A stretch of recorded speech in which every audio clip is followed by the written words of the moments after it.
이번 시간에는 비유동 자산 중에 투자자산, 무형자산, 기타 비유동 자산에 대해서 학습하도록 하겠습니다. 첫 번째 투자자산부터 보도록 하겠습니다. 이 투자자산은 기업이 장기적인 투자 수익이나 타기업 지분 목적 등의 부수적인 기업 활동의 결과로 보유하는 자산을 말합니다. 그 개정 과목을 보도록 하겠습니다. 첫 번째, 장기성 예금이 있습니다.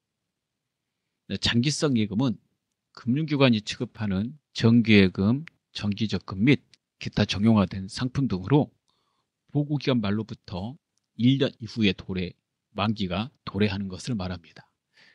보고기간 말로부터 1년 이후를 회계에서 여러분 장기라고 그래요.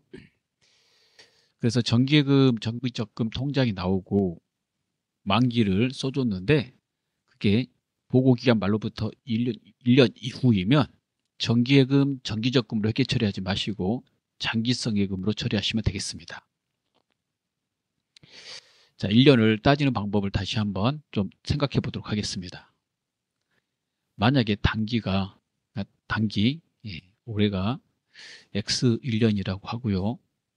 단기의 기말이 여러분 보고 기간 말입니다. 12월 32일이라고 했을 때 보고 기간 말로부터 1년은 X 2년 12월 31일이 됩니다. 그러면 1년 이후라면 보고 기간 말로부터 1년 이후라면 X 3년 1월 1일부터가 되겠죠. 이렇게 12월 30일 이후라고 그랬으니까 1월 1일부터가 됩니다. 이렇게 날짜가 나오면 장기라고 생각하시면 돼요. 예제를 보겠습니다. 정기예금 만기 2년 이렇게 나오면 이제 편하죠. 이렇게 날짜를 구분해서 우리가 따지는 게 아니니까 통장을 개설하고 100만 원 자기합수표로 입금하였다. 자, 이럴 때 만기가 1년이다 라고 그런다면 정기예금으로 이렇게 처리하시는 거예요. 그런데 이렇게 2년 이렇게 되면 1년 이후이므로 장기성 예금으로 회계 처리합니다. 이 장기성 예금은 투자자산이 되겠습니다.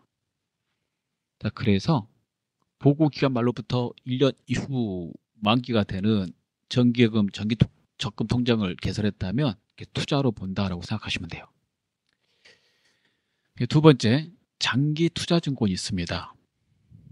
장기 투자증권은 보고서 작성하실 때 만기 보유증권과 매도 관증권을 한꺼번에 합쳐서 쓰고자 할 때 쓰는 이름이고요. 실제 회계 처리하실 때는 각각 따로따로 만기 보유증권, 매도 관증권으로 회계 처리하셔야 됩니다. 그러면 만기 보유증권과 매도 관증권은 뭐냐면 유가증권을 말하는 거죠. 유가증권은 두 가지가 있습니다. 첫 번째 지분증권이 있고요. 지분증권의 대표적인 게 그 회사의 지분을 사는 것이다 라고 그러니까 주식이 되겠고요. 두 번째 채무증권이 있습니다. 채무증권은 발행하는 그 회사는 빚이다라는 뜻이에요. 그래서 발행하는 그 회사에서는 이제 사채, 국가가 발행하면 국채, 공공기관이 발행하면 고채 이렇게 말해요. 그래서 우리가 채무증권 대표적인 게 사채 등이 있습니다. 이걸 샀다고 해보세요. 이걸 샀는데 만기 보고기간 말로부터 1년 이내 처분할 목적으로 혹시 샀다면 단기 매매증권으로 처리한다라고 앞에 당좌자산 편에서 배웠습니다. 단기 투자로 본다고 그래서 단기 투자자산으로 통합해서 표시한다고 그랬죠. 그러면 1년 이내에 매매 목적이었다고 했으니까 이렇게 친다면 1년 지나서도 매매할 수 있잖아요. 사서 여유자금 있는 회사가 사는 거예요. 그래서 여유자금 있는 우리 회사가 주식과 사채 등을 샀어요. 그래서 1년 이내는 처분하지 않고 매매하지 않고 1년 이후에 매매하기로 했다. 그러면 이제 장기로 넘어오는 거죠. 매매하기로 했는데 첫 번째, 만기까지 보유할 적극적인 의도와 능력이 가지고 그 해당되는 채권을 우리가 취득했다면 이게 채무증권 채권입니다. 채권 줄여서 사채등이라고 그랬죠. 그러면 그 취득한 사채는 만기 보증권으로 회계 처리합니다. 사채를 발행한 회사는 여러분 사채라고 해요. 이제 빚이니까 사채가 부채 계정이거든요. 그런데 이걸 산 회사는 1년 내에 처분하기로 했다 그러면 단기 매매증권, 만기까지 보유하기로 했다 그러면 만기 보증권으로 처리합니다. 참고로 만기는 채무증권에만 있는 거예요. 지분증권은 만기가 없어요. 그러면 사채만 여기 해당이 되겠죠. 예, 사채, 국채, 공채 것만. 그런데 1년 내에 처분하지도 않을 거고 만기까지 가지고 있지도 않을 거다라고 한다면 그러한 유가증권, 지분증권, 채무증권 있겠죠. 그런 거는 중간에 우리가 가지고 있다가 1년 이후에 처분할 거야, 매도할 거야 라고 해서 매도 가능증권으로 회계 처리합니다. 자, 얘네들도 단기 매매증권처럼 취득 시에 수수료가 발생됩니다. 발생할 때 단기 매매증권은 그걸 수수료 비용으로 처리한다고 그랬죠. 즉 비용 처리하는 건데 얘네들은 비용 처리하지 않고 취득원가에 가산합니다. 즉 매도 가능증권, 만기 보증권으로 수수료를 처리한다 이런 말이에요. 자, 자산을 취득할 때 발생되는 비용에 대해서 계속 공부하면서 나오고 있죠. 유형자산은 취득세가 나왔고 재고자산에서는 운반비가 나오고 그랬었잖아요. 이렇게 자산을 취득할 때 발생되는 그런 모든 비용들은 일단 자산 처리예요. 즉 취득원가에 더합니다. 다만 이 단기 매매증권은 거래가 빈번하고 자주 사고 판다고 그래서 그 취득 시에 발생되는 수수료 등의 그런 비용들을 비용 처리하라고 돼 있어요. 그래서 걔만 비용 처리한다. 즉 수수료 비용으로 처리한다. 이렇게 암기하시면 편하게 이런 걸 이해할 수 있고 정리할 수 있게 되겠습니다. 그 다음에 장기 대여금은요. 장기는 말씀했죠. 아까 말했죠. 제가 이렇게 그 장기간 대여한 그 대여금을 말합니다. 즉 보고기간 말로부터 1년 이후에 도래하는 대여금을 말하죠. 이렇게 3년간 채용증서 작성하고 나라 상세에 3년간 대여했다. 그러면 이게 장기 대여금이 되는 거예요. 장기간 대여하는 거는 투자로 봅니다. 그 다음에 투자 부동산이 보이고 있는데요. 장기간 투자의 목적으로 부동산을 샀을 때, 즉 토지, 건물 등을 샀을 때 투자의 목적이라는 게 중요한 거예요. 투자 목적이 아니라 영업활동에 쓰려고 샀다 그러면 걔는 일단 투자 자산이 아니에요. 유형 자산이고 그럴 때 토지 사면 토지고 건물 사면 건물이죠. 근데 투자 목적으로 사면 투자 부동산으로 처리하셔야 돼요. 그러한 투자 부동산을 사서 만약에 해당되는 부동산 가격이 올랐을 때 팔았다. 그래서 이익이 발생했다 그러면 그게 투자자산 처분 이익이고요. 손실이 발생했다 그러면 그게 투자자산 처분 손실이 됩니다. 이 개정하고 같이 알아두시면 되겠습니다. 그래서 그냥 땅을 샀어요, 건물을 샀어요 라고 흔히 그러면 우리가 일반적으로 앞에 이제 장기 투자 목적이란 말이 안 나오면 토지, 건물로 하는 건데 그러지 않고 투자하려고 즉 업무용으로 쓰지 않고 비업무용으로 쓰려고 업무용이라는 말이 영업활동에 쓴다는 말이죠. 그럴 때 투자 부동산 처리합니다. 여기까지 알아두시면 되겠습니다. 두 번째는 무형자산을 보도록 하겠습니다. 무형자산은 재화의 생산이나 용역의 제공, 타인에 대한 임대 또는 관리에 사용할 목적으로 얘를 영업활동이라고 그래요.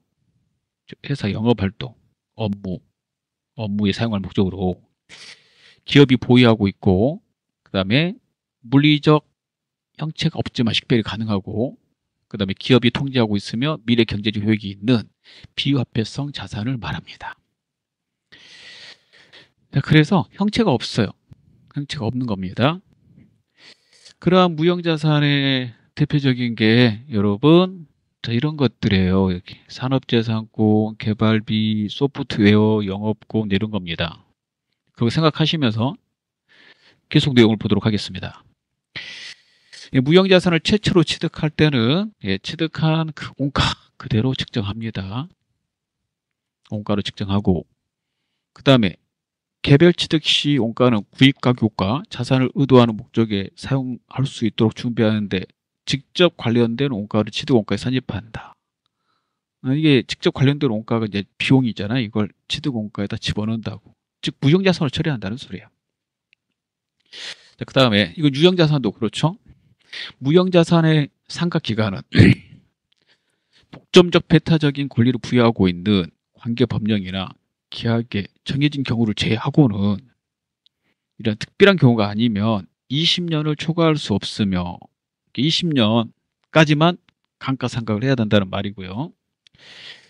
상각은 자산이 사용 가능한 때부터 시작하며 이건 유형자산하고 똑같죠? 유형자산은 이 기간은 없어요.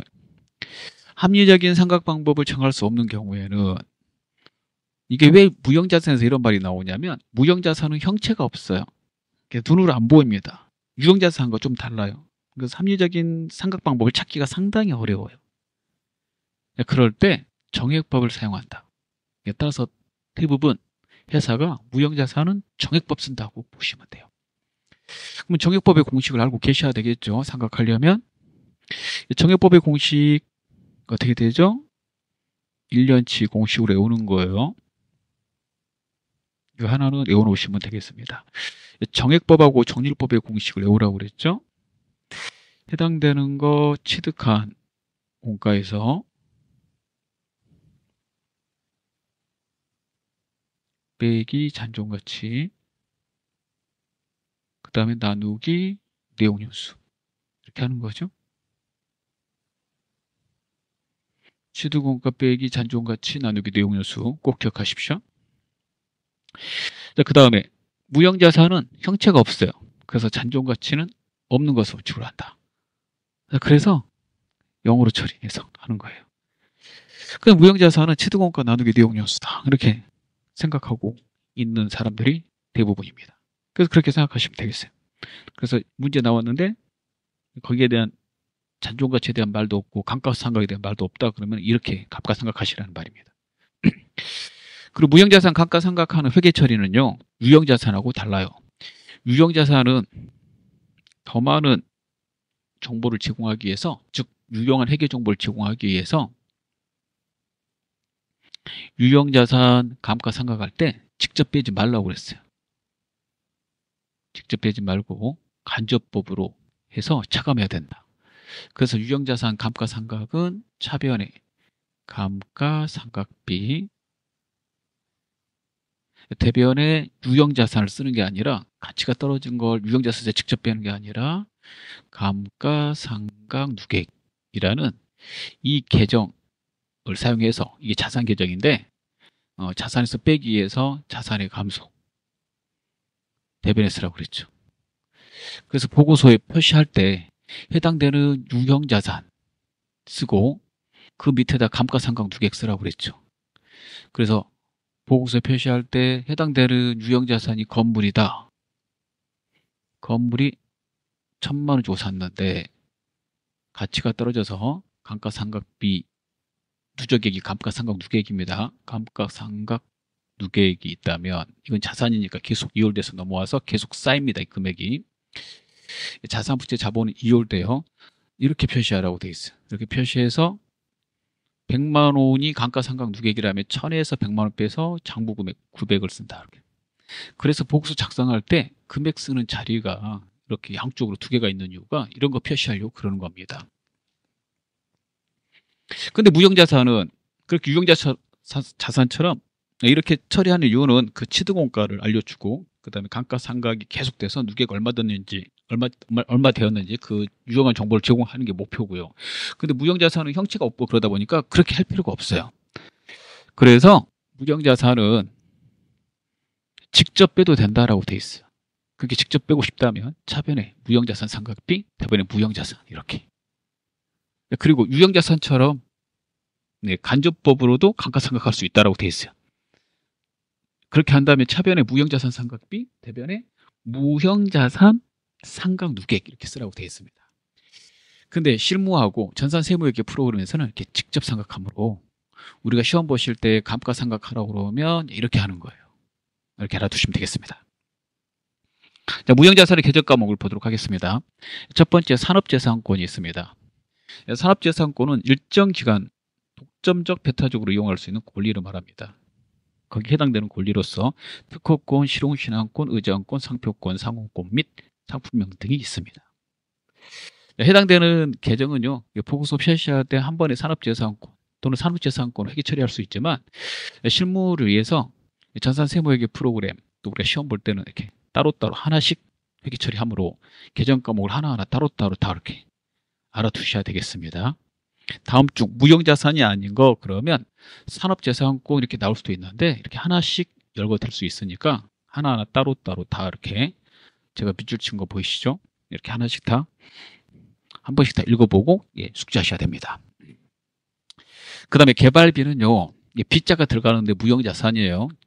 그래서 이론 문제 푸실 때 주의하시기 바랍니다. 개발비라는 거는 개발과 관계되는 비용이겠죠. 개발을 할 때 여러분 연구 단계에서 시작해서 개발 단계로 넘어갑니다. 개발 단계에서 신제품 출시가 일어나게 되죠. 결정을 하게 되면 연구 단계에서는요 전부 다 비용 처리합니다. 근데 개발 단계로 들어오면 비용 처리하다가 어느 순간 자산 처리하게 되는데 어느 순간에 자산 처리하게 되냐면 이 부분이에요. 미래 경제적 효익이 기업에 유입될 가능성이 매우 높고 해당되는 자산의 원가를 신뢰성 있게 측정할 수 있을 때 그 시점, 개발의 그 시점이 되면 지금까지 모든 노하우가 그 제품 만드는 데 들어가 있기 때문에 이 부분을 가치를 인정을 해야 된다라고 되어 있거든요. 그래서 그 시점이 돼서 신제품 출시될 때까지 그 들어간 모든 비용들을 개발비라고 해서 자산 처리하라고 되어 있어요. 개발 단계인지 연구 단계인지 모르면 연구 단계로 보고 있기 때문에요. 그럴 때는 비용 처리합니다. 기타 나머지 무형자산을 보겠습니다. 우리 흔히 프로그램이라고 하는 소프트웨어가 있고요. 그 다음에 다른 회사 인수 합병할 때 추가로 주는 웃돈이 있거든요. 그걸 영업권이라고 그래요. 이런 것도 있고 그 다음에 우리가 빌리는데 이렇게 건물을 빌리는데 권리금 주세요. 아주 좋은 자리예요. 그렇게 해서 주는 그 권리금이 있거든요. 그건 임차 권리금이에요. 그 다음에 라이센스, 프랜차이즈, 저작권 등이 있습니다. 이 계정 과목을 쭉 한번 이론 문제 풀기 위해서 쓸 거니까 사지선다이거든요. 선택할 수 있을 정도로만 한번 봐두시면 되겠습니다. 실기에서는 무형자산이 많이 안 나와요. 만약에 나온다면 개발비, 특허권 이 정도 나온다고 보시면 되고 또 소프트웨어 이렇게 알아두시면 되겠습니다.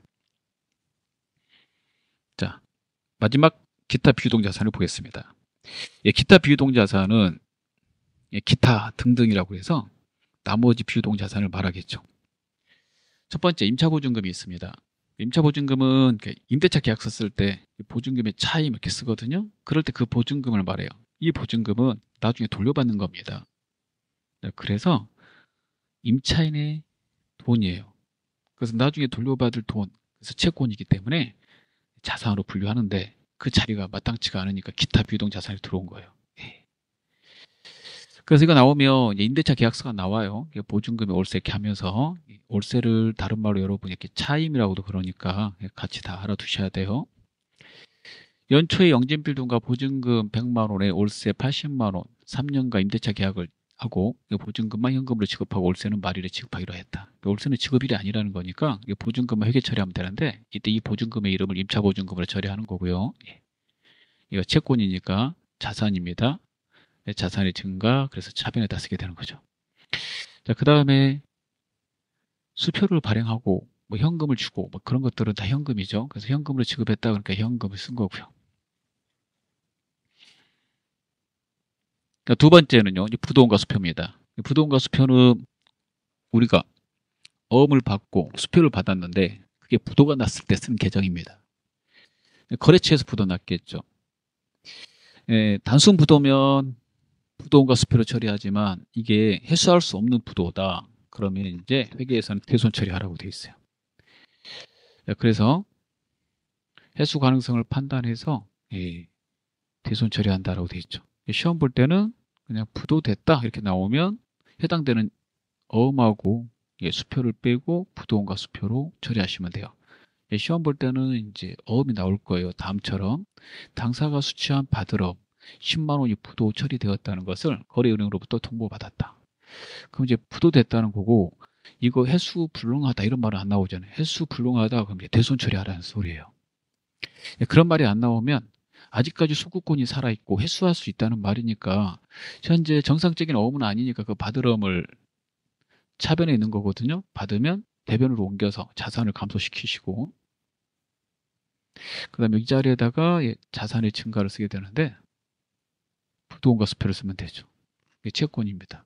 부도가 난 어음과 수표도 아직까지 요구할 권리가 있으면 이를 소구권이라고 그러는데 아직까지 받을 수 있으니까 채권 자산 처리하셔야 돼요. 이렇게 혹시 부도가 되고 여기서 이제 대금을 이제 지급해달라고 은행에 가면은 당연히 거절을 하겠죠. 부도되면 그러거든요. 그러면 이제 이거 달라고 이제 상환 청구하게 되게 되는데 소구권이 살아 있으므로 회사가 망하지 않는 이상은 그럴 때 그 청구 비용이 혹시 발생된다면 청구 비용까지 합쳐서 부도원가 수표로 처리하라고 되어 있습니다. 그 다음에 그 외에 기타 비동 자산을 보면요. 우리가 전세금이라고 말하는 전세권이 있고 그다음에 장기 외상 매출금, 장기 받을음, 장기 미수금 등이 있습니다. 별로 중요한 자산은 아닙니다. 기타 비동 자산에서 가장 중요한 거는 임차 보증금이 되겠습니다. 여기까지 하도록 하겠습니다.